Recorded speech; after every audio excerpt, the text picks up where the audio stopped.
The topic for today, students, is the population and the attributes of population. So in the last class we discussed in minor detail regarding what exactly is population.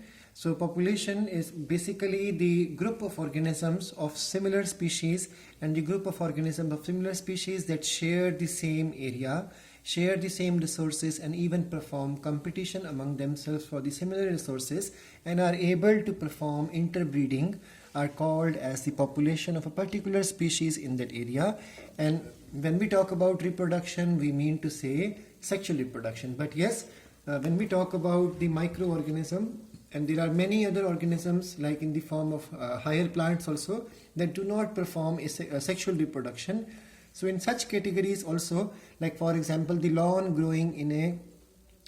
growing in the lawn is supposed to be the product of vegetative reproduction instead of the sexual reproduction. So in that case also, when population of the grass starts growing in the lawn and finally covers the whole lawn, we say the population of the lawn grass is increasing, though it is not sexual reproduction.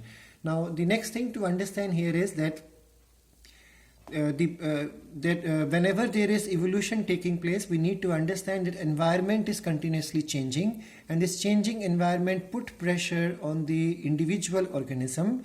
So whenever the individual organisms develop variation, because as you have learned through the Charles Darwin's theory of natural selection, origin of species and evolution, we all know that sexually reproducing organism produce large number of offsprings, and every time there is gametogenesis and gamete fertilization, it will bring variations.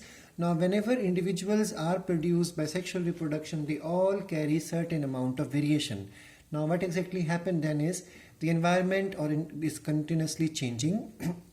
So this changing environment put pressure on these living organisms, and out of all these in the population, some would be most fit to survive in the new environment, and others might be mediocrely adapted to the new environment, and some might be completely rejected by the nature. So whenever we talk about evolution, we need to remember that population ecology is therefore an important area, because it links ecology to the population genetics as well as the evolution. So although an individual organism is the one that has to cope with the change environment, so it is every living organism trying its level best to cope up with the environment, but it is the population level at which the natural selection operates, because when nature has to select, it has to select through a number of individuals, not a single individual, and those number of individuals constitute nothing but the population. So it is the natural selection which works upon population, and in that population it will choose certain individuals which have the best combination of characters. Now the next thing to understand is that there are certain attributes means characters or features, which are present in the population but they are absent in the case of individual.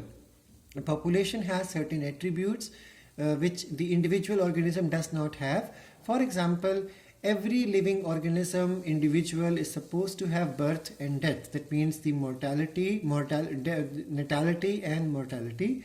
But a population is supposed to have not birth and death, but it will have birth rate and death rate. That means how many are dying or how many are getting born. So in a population, these rates are basically referred in per capita. Capita means per individual.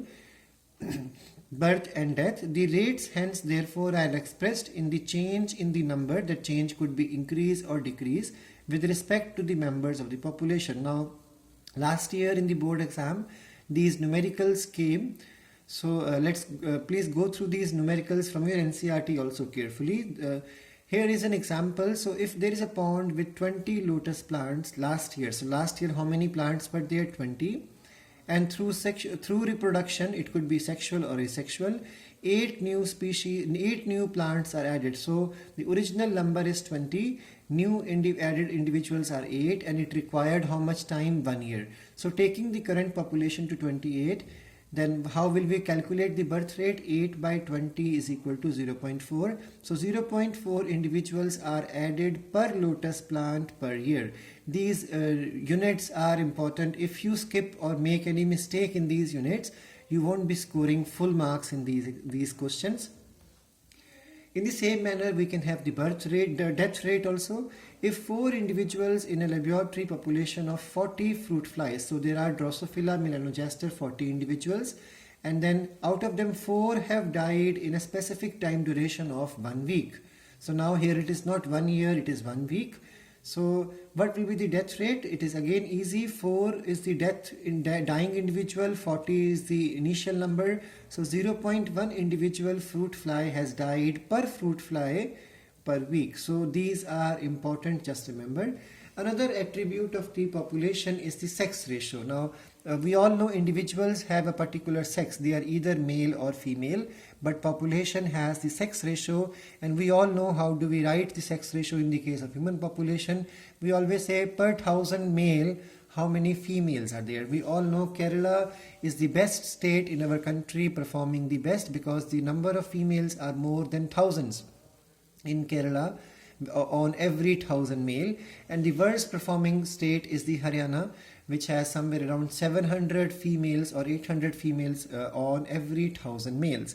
So the example given in NCERT is that, for example, 60% of population is female and 40% is male. In the same manner, we all know individual will have a particular age, but the population is supposed to have various groups of